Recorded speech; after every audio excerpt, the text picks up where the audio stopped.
Ben ritrovati ragazzi in questo nuovo video backstage che adesso vi vado a commentare, soprattutto perché vi voglio parlare di questa nuova lente che ho utilizzato proprio con Jasmine in questo backstage. Sto parlando di una lente economica con autofocus di Astrori.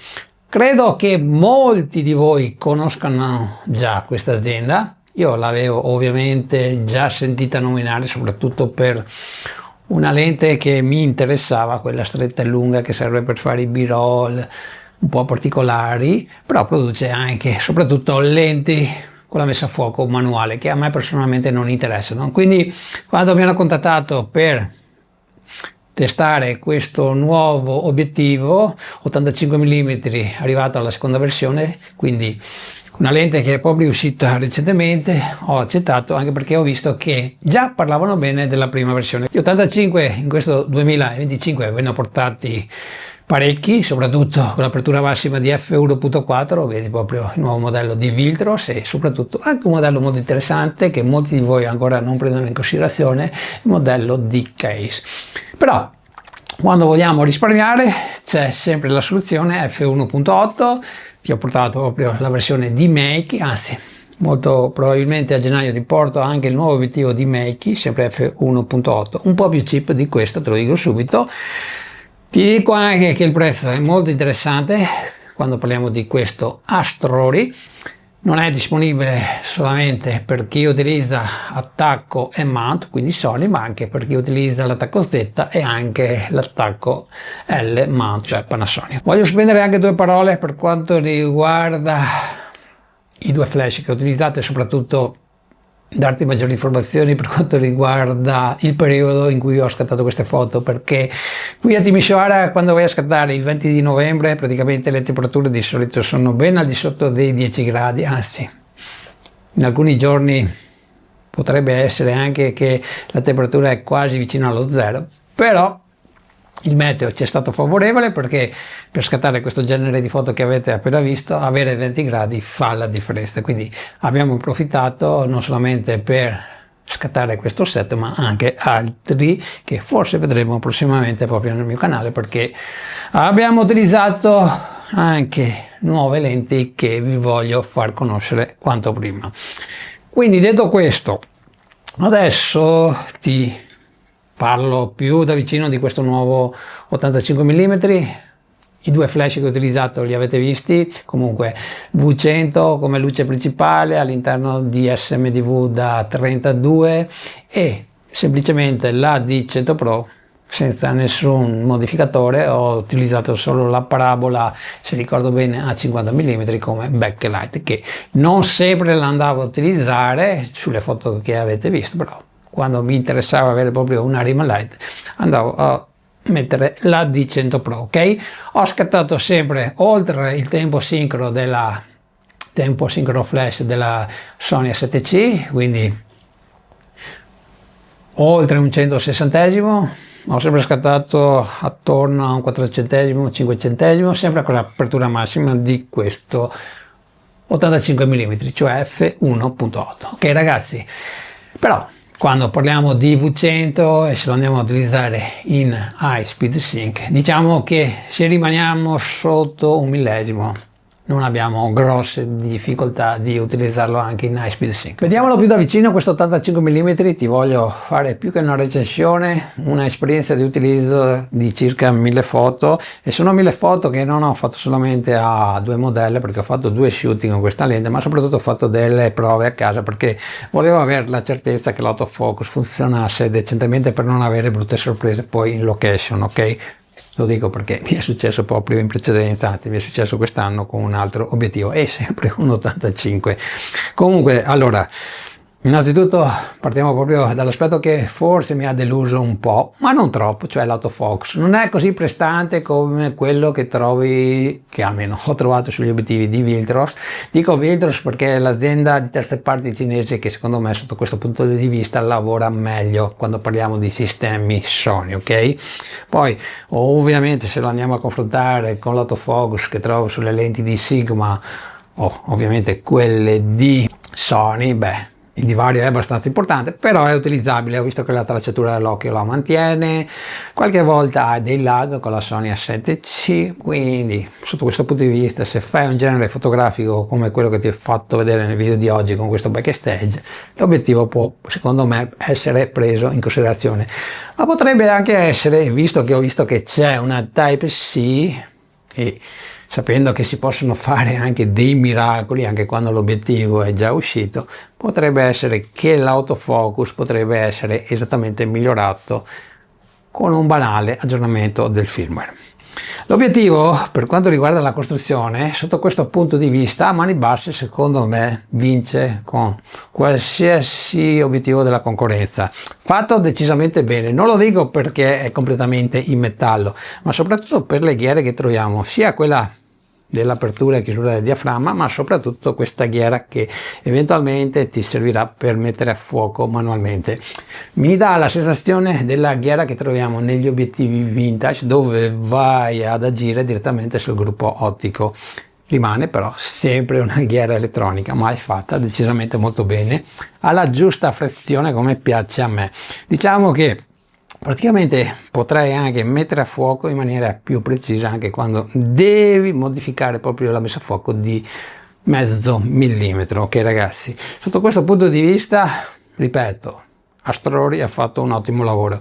La ghiera di diaframmi, praticamente ti dico la stessa cosa, però purtroppo una mancanza molto importante: non abbiamo il click che puoi attivare, lo dico da fotografo. Sotto, nella parte finale del barilotto, abbiamo il tasto che puoi personalizzare e anche il selettore per disattivare la modalità di messa a fuoco automatica e passare in manuale. La ghiera è in metallo, non ha nessuna guarnizione, come ti dicevo abbiamo una Type-C che servirà per fare l'aggiornamento firmware. Il peso è di 440 grammi senza il paraluce, quindi è un peso abbastanza importante, ma come ti dicevo è costruito decisamente molto bene e abbiamo un gruppo ottico abbastanza importante perché abbiamo 10 elementi in 7 gruppi e 2 lenti hanno un trattamento speciale per non avere proprio l'alberazione cromatica. Eventualmente se vuoi utilizzare dei filtri il diametro è da 62. Ma vediamo adesso l'aspetto della qualità dell'immagine che otterrai con questo nuovo obiettivo di Astrori. Beh, allora, innanzitutto un'altra cosa che ho apprezzato sono i colori. Ho provato, come ti dicevo, molti 85, ma anche altri 85 molto più aperti. Beh, i colori che ottengo con questo modello, a mio modo di vedere, sono molto naturali. In effetti, te lo posso garantire, le foto che hai appena visto, io il colore non l'ho modificato, ho aggiunto un po' di vividezza, ma poca, in Lightroom. Tutto qua. Nitidezza, beh, scattando a f1.8 e anche giustamente per avere un bokeh, perché a f1.8 riesci a ottenere un bel bokeh. A proposito, la distanza minima di messa a fuoco è di circa 80 cm, quindi siamo come al solito nella normalità, quindi se ti avvicini proprio poco meno di 1 metro hai anche una bella profondità proprio utilizzando un'apertura di f1.8. Ma supponiamo che devi fotografare una persona intera, il bokeh che ti dà questo obiettivo secondo me è molto bello. Abbiamo 11 lamelle e lavora decisamente bene. Poi se a te piace smarmellare completamente lo sfondo, in questo caso devi per forza pensare di acquistare un 85 f1.4 o addirittura f1.2. Comunque la foto è nitida, te lo posso garantire, soprattutto se scatti a una persona sola. Supponiamo che fai foto di matrimonio, quindi vai a scattare anche a più persone, in questo caso andrai a chiudere sicuramente oltre f4 o rimani a f4. In questo caso la foto è nitida anche ai bordi. Ho visto che scattando soprattutto a f1.8 avrai un po' di vignettatura. Personalmente non dà affatto fastidio, ma se la vuoi togliere lo devi fare manualmente con il tuo programma di editing. Se utilizzi Lightroom, al momento non ho visto, facendo anche l'aggiornamento recentemente, un profilo per questa lente, non credo neppure uscirà. Aberrazione cromatica. io non l'ho vista, almeno per le foto che ho fatto soprattutto con Jasmine, non si è presentata. Poi, come ti dicevo, abbiamo due lenti che dovrebbero andarla a ridurre di molto. Distorsione poco o nulla quando parliamo di un 85, anche questa la correggi eventualmente se la noti in post produzione. Per concludere questo video mi faccio da solo una domanda che alcuni di voi potrebbero tranquillamente pormi qui sotto nei commenti, e quindi ti vado a rispondere con tutta la sincerità che di solito siete abituati a trovare nei miei video. Quindi Andrea, mi consigli questo obiettivo se ho un budget di 300 euro? Allora la risposta trasparente che ti do è certamente sì. Anzi, tra tutti gli 85 f1.8 che hanno un prezzo poco più, poco meno di 300 euro è quello che attualmente preferisco. Allora, motivo per comprarlo: primo, qualità di costruzione, te l'ho appena spiegato, e ribadisco, una qualità così non la trovi neppure su brand molto più blasonati, praticamente gli asfalta, questo te lo posso garantire. Ragazzi, non è che vivo su una grotta e non abbia mai utilizzato un G-Master, ok? Costruito decisamente bene. Poi, qualità dell'immagine, secondo me già f1.8, se ti occupi di fotografia di ritratto, è una foto utilizzabile senza essere rivista in post produzione. Personalmente i colori che ottieni con questo Astrori sono già belli così nel file RAW, quindi senza stravolgere la foto con Photoshop o con Lightroom potresti già utilizzare i colori che trovi nel file RAW. Okay. Concludo con l'autofocus, te l'ho detto, non mi fa impazzire. Sono convinto anche che se adesso andrai a guardare altre recensioni potrebbero dire che l'autofocus funziona bene. Io sinceramente non mi sento di dire questo perché ho esperienza soprattutto con altri autofocus. Diciamo in tutta onestà che se avessi avuto 6-7 anni fa, anche meno, un obiettivo con questo autofocus ti avrei detto che è uno spettacolo, ma con quello che sono abituato a vedere al giorno d'oggi, soprattutto anche con aziende cinesi che producono obiettivi, ho visto di meglio. Comunque è utilizzabile, tranquilli, in autofocus continuo, il tracciamento lo mantiene abbastanza bene, però non abbiamo le stesse prestazioni di altri brand, questo deve essere chiaro.